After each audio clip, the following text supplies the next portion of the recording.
Kasi ang karamdaman ko, plema na hindi ako makahinga dahil binutasan nga ako dito. Para magkaroon ako ng hinga, labasan ng plema. Hindi ako nakakatunda sa mga kapitbahay, ang mga dahil alam na buwan ako nasa kwarto kasi kayo ba naman ang mag-ano ito. Hirapan. Kaya yung dumating mister ko minsan, may uwi ng ganyang herbal. Ano yan? Yung herbal to. Eh, siyempre ako kasi ang ano ko, herbal din ang gusto ko gagamot. Kung makita ko nung buksan ko, may pasas kasi, no? Tapos sabi ko, pahingi. Sabi niya, ay hindi, susunod ka pa. Sabi ko, gusto ko na ngayon. Basta, sabi ko, hati tayo.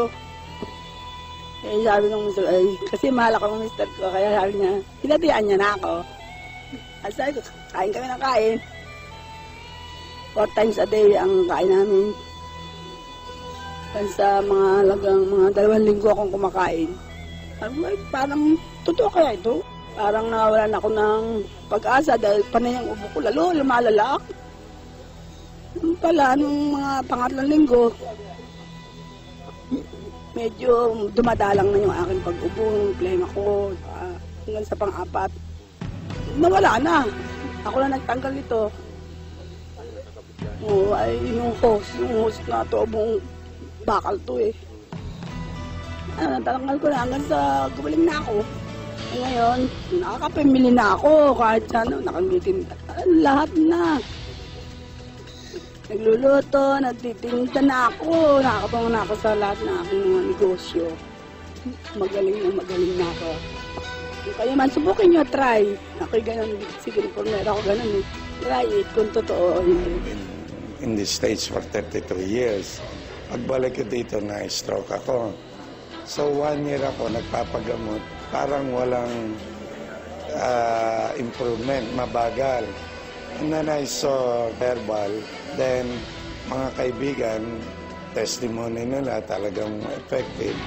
Trinay ko. 2.5 bottles pa lang itong kuwang ko, hindi ko maitaas nito, masakit. Ngayon na nagaganon ko na. Pagkatapos ako ubo ng ubo, pero may plema. Nawala ng konti. So there's some improvement. Ang sa akin, ang mga barkada ko, mga 60 and over, I want them to live a little longer. If I can do it, why can't they? Talagang ganyan ang diabetic. Yung mga blood vessels mo, nagsasara, hindi makalabas. Every time na may UTI ako, mayat pa yan, meron. Puro antibiotics na lang. Yun, nawawala rin, pero it takes time. At saka walang lumalabas. Ibig sabihin, yung dumi, hindi nakakalabas. Naiipon na lang doon. Yun.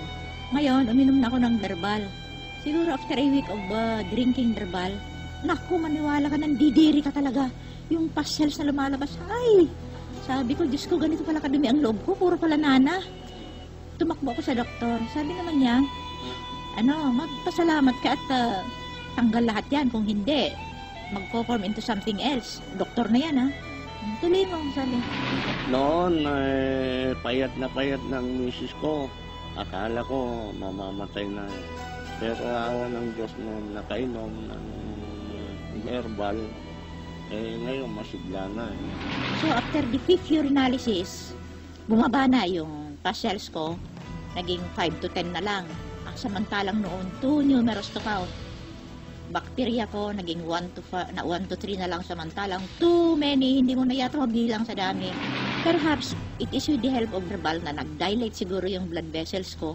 Linabas lahat yung mga naipon na pus cells, lahat na ng dumi. So, alam ko ang nakatulong sa aking herbal. I have consumed 3 bottles. At nakita ko ang pagbabago. I lost 5 pounds. Pero noon, pagod na pagod ako, maski isang hakbang lang, hindi ako makamove. Pero ngayon, maski malayo-layo konti, nakakalakad na ako. Nararamdaman ko na wala yung migraine, sakit ng ulo. Paggamit ko nga, dati kalbo na nga. Ngayon, medyo tinutubuan na, oh. Dami ng, malago na. Tsaka ang ginagawa ko, pagka paligo ko, ginagamit ko. Tapos, sa herbal, soap, binabasa ako itong pagkapaligo, so lalagyan ko ng yung talaga sabon, di ko na binabalawan. Kinabukasan na, kaya yun, nakababad siya, mitigas tong buko. Ganun na ginagawa ko lagi. Isang buwan pala akong gumagamit medyo nagtaka nga ako, biglang kaya nga nasayahan ako, kaya lagi na lang, pati mga anak ko, yun na rin ang ginagamit kahit na hindi kalbo. Parang nag-iba yung pananaw ko. Nakita ko yung mga taong nagpupunta sa bahay ni Carey, tsaka yung mga taong talagang pumipila sila. Sabi ko ba, nag-iba yung pananaw ko. Sabi ko, bakit hindi ko kaya subukan sa father ko? At ako naman noon galing sa ospital na sabay na kalalabas lang na naatake ko sa puso. Taon akong nagsasakripisyo na ganito yung boses ko talagang hindi bumalik sa, masabi kong hindi bumalik sa natural. Masahol pa ako sa pipi magsalita. Talagang wala lumalabas na boses sa akin. Kaya nung itong buwan lang ito, nagdala ang aking anak na lalaki, gabi pa. Pinasubo ko sa father ko, kumuha ko ng isang bote. Mga ilang linggo pa lang siyang umiinom nung nagkita kami ulit. Yung aking boses parang nagkakaroon ng kaluwagan, pero hindi ko pinapansin. Ako rin mismo, narinig ko, nag-iiba, bumabalik na sa normal. Nung makalawang baka isa't kalahati na ako, at tapos kumanta ako, doon ko na-discover na ang boses ko, wow! Kagila-gilalas! Hindi lang yung boses ng father ko ang napagaling niya, pati na rin ibang nararamdaman niya sa katawan. Yung arthritis ko, ito pang nakaupo kong ganito, hindi ako makatayo ng diretso. Ngayon, naubos ko yung 2 bote. Kaka-bending pati pa ako. Oo. Kasi ako naman mamaya, hindi ko maabot yan. Ako mo, Ay pumunta naman kami sa Cavite para interviewin si Mr. Sergio Valdez. Siya po ay overseas Filipino worker sa Saudi. Ang sabi po niya, ang herbal daw kahit sa Middle East ay bantog na. Kaya nga po nang siya ay umuwi, ang una niyang hinanap ay ang herbal. Yung herbal na yan, nalaman ko dun sa Saudi. Dahil yung mga babae doon na nananahi, may nagbakasyon. Tapos nagdala ng herbal. Mahinang pantunaw ko, lagi akong kinakabagan kako. Hindi na, sa loob ng 1 linggo kako, inaabot ako, 4 na beses na akong kinakabagan kako. Saka pag nagbusog ako, hindi ako makalakad. Tinatabad ako maglakad at saka laki ng tiyan ko, pangit tingnan kako. Hindi, subukan mo ng herbal. Sabi ng ganon.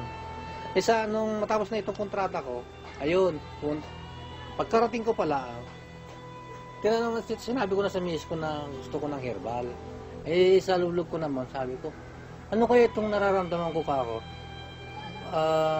Gagaling kaya itong sakit ng tiyan ko? Kumuha ko nga atid at kuha ko ng 4. Siguro sa 4 na yan, baka di pa maubos yan, gagaling na ako.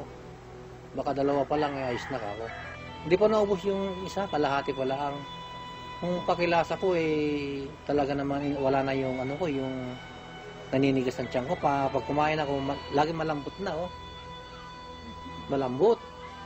Dati yan, parang bato, Saka sa tuhod ko.